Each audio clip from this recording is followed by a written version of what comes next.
देश के तमाम मुख्यमंत्रियों के साथ कोरोना को लेकर बैठक कर रहे हैं।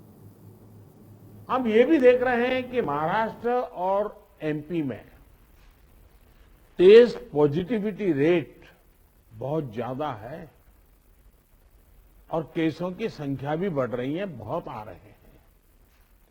इस बारे में कई ऐसे इलाकों, ऐसे जिलों में भी ये वृद्धि देखने को मिल रही है जो अभी तक खुद को बचाए हुए थे, सेफ जोन थे एक प्रकार से। अब वहां पर हमें कुछ चीजें नजर आ रही हैं। देश के 70 जिलों में तो पिछले कुछ हफ्तों में यह वृद्धि 150% से भी ज्यादा है, 150% से ज्यादा। अगर हम इस बढ़ती हुई महामारी को यही नहीं रोकेंगे तो देशव्यापी आउटब्रेक की स्थिति बन सकती है। हमें कोरोना की उस उभरती हुई सेकंड पीक को तुरंत रोकना ही होगा और इसके लिए हमें क्विक और डिसाइसिव कदम उठाने होंगे। कई जगह देखने को मिल रहा है कि मास्क को लेकर अब स्थानीय प्रशासन द्वारा भी उतनी गंभीरता नहीं दिखाई जा रही। मेरा आग्रह है कि स्थानीय स्तर पर गवर्नेंस को लेकर जो भी दिक्कत है उनकी पड़ताल, उनकी समीक्षा की जानी और उन दिक्कतों को सुलझाया जाना, ये मैं समझता हूं वर्तमान में बहुत आवश्यक है। ये मंथन का विषय है कि आखिर कुछ क्षेत्रों में ही टेस्टिंग कम क्यों हो रही है, क्यों ऐसे ही क्षेत्रों में टीकाकरण भी कम हो रहा है। मैं समझता हूं कि ये गुड गवर्नेंस की परीक्षा का भी समय है। कोरोना की लड़ाई में हम आज जहां तक पहुंचे हैं उसमें और उससे जो आत्मविश्वास आया है, ये आत्मविश्वास, हमारा कॉन्फिडेंस ओवर कॉन्फिडेंस भी नहीं हो जाना चाहिए। हमारी ये सफलता लापरवाही में भी नहीं बदलनी चाहिए। हमें जनता को पैनिक मोड में भी नहीं लाना है। एक भय का साम्राज्य फैल जाए, ये भी स्थिति नहीं लानी है। और कुछ सावधानियां बरत करके, कुछ इनिशिएटिव लेकर के हमें जनता को परेशानी से मुक्ति भी दिलानी है। अपने प्रयासों में हमें अपने पुराने अनुभवों को शामिल करके रणनीति बनानी होगी। हर राज्य के अपने अपने प्रयोग हैं, अच्छे प्रयोग हैं, अच्छे इनिशिएटिव हैं। कई राज्य दूसरे राज्यों से नए नए प्रयोग सीख भी रहे हैं। लेकिन अब एक साल में हमारी गवर्नमेंट मशीनरी को नीचे तक ऐसी स्थितियों में कैसे काम करना, करीब करीब ट्रेनिंग हो चुकी है। अब हमें प्रोएक्टिव होना जरूरी है। हमें जहां जरूरी हो, और ये मैं आग्रहपूर्वक कहता हूं, माइक्रो कंटेनमेंट जोन बनाने का विकल्प भी किसी भी हालत में ढिलास नहीं लानी चाहिए। इस पर बड़े आग्रह से काम करना चाहिए। जिलों में काम कर रही पैंडेमिक जो रिस्पांस टीम्स को कंटेनमेंट और सर्वेलेंस एसओपीस, इसकी रीओरिएंटेशन की आवश्यकता हो, वो भी किया जाना चाहिए। फिर से एक बार 4 घंटे 6 घंटे के लिए बैठ करके चर्चा हो, हर लेवल पे चर्चा हो, सेंसिटाइज भी करेंगे, पुरानी चीजें याद भी करा देंगे और गति भी ला सकते हैं। और इसके साथ ही टेस्ट, ट्रैक और ट्रीट, इसको लेकर भी हमें उतनी ही गंभीरता की जरूरत है जैसे कि हम पिछले 1 साल से करते आ रहे हैं। हर संक्रमित व्यक्ति के कॉन्टैक्ट को कम से कम समय में ट्रैक करना और आरटी-पीसीआर टेस्ट रेट 70% से ऊपर रखना बहुत अहम है। हम ये भी देख रहे हैं कि कई राज्यों में रैपिड एंटीजन टेस्टिंग पर ही ज्यादा बल दिया जा रहा है और उसी भरोसे गाड़ी चल रही है। जैसे केरल है, उड़ीसा है, छत्तीसगढ़ है, यूपी है। मुझे लगता है कि इसमें बहुत तेजी से बदल की जरूरत है। इन सभी राज्यों में मैं तो चाहता हूं देश के सभी राज्यों में हमें आरटी-पीसीटी टेस्ट और बढ़ाने पर जोर देना होगा। एक बात जो बहुत ध्यान देने वाली है वो ये कि इस बार हमारे टियर 2 और टियर 3 शहर जो शुरू में प्रभावित नहीं हुए थे, उनके आसपास के क्षेत्र प्रभावित ज्यादा हो रहे हैं। देखिए, इस लड़ाई में हम सफलतापूर्वक बच पाए हैं, उसका एक कारण था कि हम गांवों को इससे मुक्त रख पाए थे। लेकिन टियर 2, टियर 3 सिटी पहुंचा तो इसको गांव में जाने से देर नहीं लगेगी और गांवों को संभालना हमारी व्यवस्थाएं बहुत कम पड़ जाएगी। और इसलिए हमें छोटे शहरों में टेस्टिंग को बढ़ाना होगा। हमें छोटे शहरों में रेफरल सिस्टम और एम्बुलेंस नेटवर्क के ऊपर विशेष ध्यान देना होगा।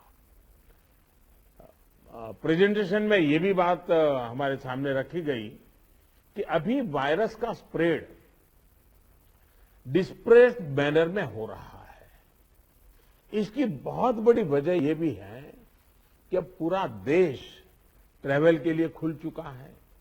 विदेशों से आने वाले लोगों की संख्या भी बढ़ी है। इसलिए आज हर एक केस के ट्रैवल की, उसके कॉन्टैक्ट्स के ट्रैवल की सूचना सभी राज्यों को आपस में भी साझा करना जरूरी है। आपस में जानकारी साझा करने के लिए किसी नए मैकेनिज्म की जरूरत लगती है तो उस पर भी विचार होना चाहिए।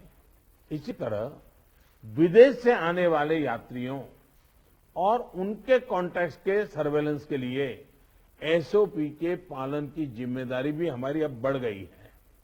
अभी हमारे सामने कोरोना वायरस के न्यूटन्स को भी पहचाने और उनके प्रभावों का आकलन का भी एक प्रश्न है। आपके राज्यों में आपको वायरस के वेरिएंट का पता चलता रहे, इसके लिए भी जीनोम सैंपल भी टेस्टिंग के लिए भेजा जाना उतना ही अहम है। साथियों, वैक्सीन अभियान को लेकर कई साथियों ने अपनी बात रखी। निश्चित तौर पर इस लड़ाई में वैक्सीन अब एक साल के बाद हमारे हाथ में एक हथियार आया है। ये प्रभावी हथियार है। देश में वैक्सीनेशन की गति लगातार बढ़ रही है। हम एक दिन में 30 लाख लोगों को वैक्सीन करने के आंकड़े को भी एक बार तो पार कर चुके हैं। लेकिन इसके साथ ही हमें वैक्सीन डोसेज वेस्ट होने की समस्या को बहुत गंभीरता से लेना चाहिए। तेलंगाना और आंध्र प्रदेश में 10% से ज्यादा वैक्सीन वेस्टेज है। यूपी में भी वैक्सीन वेस्टेज करीब करीब वैसा ही है।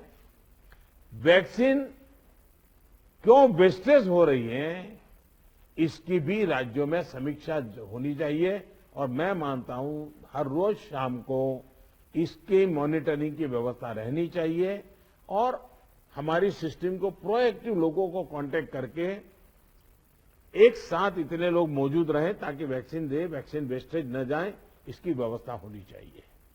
क्योंकि एक प्रकार से जितना परसेंटेज वेस्टेज होता है, हम किसी के अधिकार को बर्बाद कर रहे हैं। हम किसी के अधिकार को बर्बाद करने का हमें हक नहीं है। स्थानीय स्तर पर प्लानिंग और गवर्नेंस की जो भी कमियां हैं, उन्हें तुरंत सुधारा जाना चाहिए। वैक्सीन वेस्टेज जितनी रुकेगी, और मैं तो चाहूंगा राज्यों ने तो जीरो वेस्टेज के टारगेट से काम शुरू करना चाहिए। हमारे यहां वेस्टेज नहीं होने देंगे। एक बार कोशिश करेंगे तो इंप्रूवमेंट जरूर होगा।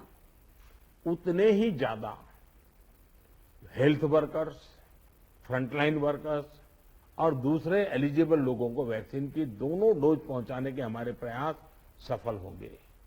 मुझे विश्वास है कि हमारे इन सामूहिक प्रयासों और रणनीतियों का अमल जल्दी ही हमें दिखाई देगा और उसका परिणाम भी नजर आएगा। अंत में मैं कुछ बिंदु फिर एक बार दोहराना चाहता हूं ताकि हम सभी इन विषयों पर ध्यान देते हुए आगे बढ़े। एक मंत्र जो हमें लगातार हम सबको कहना होगा, दवाई भी और कड़ाई भी। देखिए, दवाई मतलब बीमारी चली गई ऐसा नहीं। मान लीजिए किसी को जुकाम हुआ है, उसने दवाई ले ली, सब ली, लेकिन इसका मतलब ये नहीं है कि उसको ठंडी जगह पे बिना सुरक्षा के ऊनी कपड़े वगैरह पहने बिना वो चला जाए, बारिश में कहीं भीगने के लिए चला जाए। भाई ठीक है, तुमने दवाई ली है, लेकिन तुम्हें बाकी संभालना तो पड़ेगा ही पड़ेगा। ये हर हेल्थ का नियम है जी, ये कोई इस बीमारी के लिए नहीं है, ये हर बीमारी के लिए है जी। अगर हमें टाइफाइड हुआ, दवाई हो गई, सब हो गई, फिर भी डॉक्टर कहते हैं वे इन चीजों को नहीं खाना, ये वैसा ही है। और इसलिए मैं समझता हूं इतनी सामान्य बात लोगों को समझानी चाहिए, और इसलिए दवाई भी और कड़ाई भी, इस विषय में हम बार बार लोगों को आग्रह करें। दूसरा जो विषय मैंने कहा, आरटीपीसीआर टेस्ट को स्केल अप करना बहुत आवश्यक है, ताकि नए केसेस की पहचान तुरंत हो सके। स्थानीय प्रशासन को माइक्रो कंटेनमेंट जोन बनाने की दिशा में हमें आग्रह करना चाहिए, वो वहीं पर काम तेजी से करें, हम बहुत तेजी से रोक पाएंगे, ताकि संक्रमण का दायरा फैलने से रोकने में वो मदद करेगा।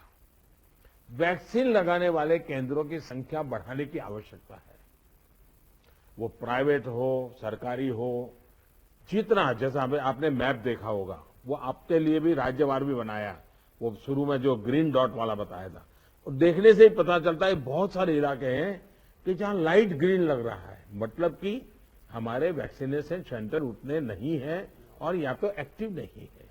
देखिए, टेक्नोलॉजी हमारी बहुत मदद कर रही है, हम बहुत आसानी से डे टू डे चीजों को ऑर्गेनाइज कर सकते हैं। इसका हमें फायदा तो लेना है, लेकिन उसमें उसके आधार पर हमें इंप्रूवमेंट करना है। हमारे जितने सेंटर्स प्रोएक्टिव होंगे, मिशन मोड में काम करेंगे, वेस्टेज भी कम होगा, संख्या भी बढ़ेगी और एक विश्वास तुरंत बढ़ेगा। मैं चाहता हूं कि इसको बल दिया जाए। साथ ही एक बात हमें ध्यान रखनी होगी, क्योंकि ये वैक्सीन निरंतर प्रोडक्शन हो रहा है और जितना जल्दी हम इससे बाहर निकले हमें निकलना है, अदरवाइज ये 1 साल, 2 साल, 3 साल तक खींचता चला जाएगा। एक मुद्दा है वैक्सीन की एक्सपायरी डेट। हमें ध्यान रखना चाहिए कि जो पहले आया है उसका पहले उपयोग हो, जो बाद में आया है उसका बाद में उपयोग हो। अगर जो बाद में आया हुआ हम पहले उपयोग कर लेंगे तो फिर एक्सपायरी डेट और वेस्टेज की स्थिति बन जाएगी, और इसलिए मुझे लगता है कि अवॉइडेबल वेस्टेज से तो हमें बचना ही चाहिए। हमें पता होना चाहिए कि ये लॉट हमारे पास जो है इसकी एक्सपायरी डेट ये है, हम सबसे पहले इसका उपयोग कर लेंगे, ये बहुत जरूरी है। और इन सभी बातों के साथ इस संक्रमण के फैलाव को रोकने के लिए जो मूलभूत कदम है, जैसा मैं कहता हूं, दवाई भी और कड़ाई भी, मास्क पहनना है, 2 गज की दूरी बनाए रखना है, साफ सफाई का ध्यान रखना है, पर्सनल हाइजीन हो या सोशल हाइजीन, पूरी तरह उसको बल देना पड़ेगा। ऐसे कई कदम जो पिछले 1 साल से हम करते आए हैं, फिर से एक बार उसको बल देने की जरूरत है, फिर से इस बार आग्रह करने की जरूरत है। उसमें हमें कड़ाई करनी पड़े तो करनी चाहिए। जैसे हमारे कैप्टन साहब कह रहे थे कि हम कल से एक बड़ा कड़ाई करने का मूवमेंट चला रहे, अच्छी बात है। मुझे लगता है कि हम सबने इस दिशा में हिम्मत के साथ करना पड़ेगा। मुझे विश्वास है कि इन विषयों पर लोगों की जागरूकता बनाए रखने में हमको सफलता मिलेगी। मैं फिर एक बार आपके सुझावों का लिए धन्यवाद करता हूं, और भी जो सुझाव है आप जरूर भेजिए। जो हॉस्पिटल के विषय में जो आज चर्चा निकली है, आप 2-4 घंटे में ही सारी जानकारी दे दीजिए, ताकि मैं शाम को 7-8 बजे के आसपास मेरे डिपार्टमेंट के लोगों के साथ रिव्यू करके इसमें से अगर कोई बॉटलनेक है तो उसको दूर करने के लिए कोई आवश्यक निर्णय करने होंगे तो हेल्थ मिनिस्ट्री तुरंत कर लेगी, और मैं भी उस पर ध्यान दूंगा। लेकिन मैं कहता हूं कि हम अब तक जो लड़ाई जीतते आए हैं, हम सबका सहयोग है, एक हमारा कोरोना वॉरियर का सहयोग है, उसके कारण हुआ है। जनता जनार्दन ने भी बहुत कोऑपरेट किया है जी, हमें जनता से जूझना नहीं पड़ा है। हम जो भी बात लेते गए, जनता ने विश्वास किया है, जनता ने साथ दिया है, और भारत विजयी हो रहा है 130 करोड़ देशवासियों की जागरूकता के कारण, 130 करोड़ देशवासियों के सहयोग के कारण, 130 करोड़ देशवासियों के कोऑपरेशन के कारण हमें जितना जनता जनार्दन को इस विषय पर फिर से जोड़ पाए, फिर से विषय को बताएंगे, मुझे पक्का विश्वास है कि जो अभी बदलाव नजर आ रहा है, हम उस बदलाव को फिर से एक बार रोक पाएंगे, फिर से हम नीचे की तरफ ले जाएंगे, ऐसा मेरा पक्का विश्वास है। आप सबने बहुत मेहनत की है, आपके पास इसकी एक्सपर्टाइज टीम बन चुकी है। थोड़ा आप डेली एक बार 2 बार पूछना शुरू कर दीजिए, सप्ताह में 1-2 बार मीटिंग लेना शुरू कर दीजिए, चीजें अपने आप गति पकड़ जाएगी। मैं फिर एक बार बहुत शॉर्ट नोटिस में आप सबको आज की मीटिंग मैंने ऑर्गेनाइज की, लेकिन फिर भी आपने समय निकाला और बहुत विस्तार से अपनी सारी जानकारियां दी। मैं आपका बहुत बहुत आभार व्यक्त करता हूं। धन्यवाद जी।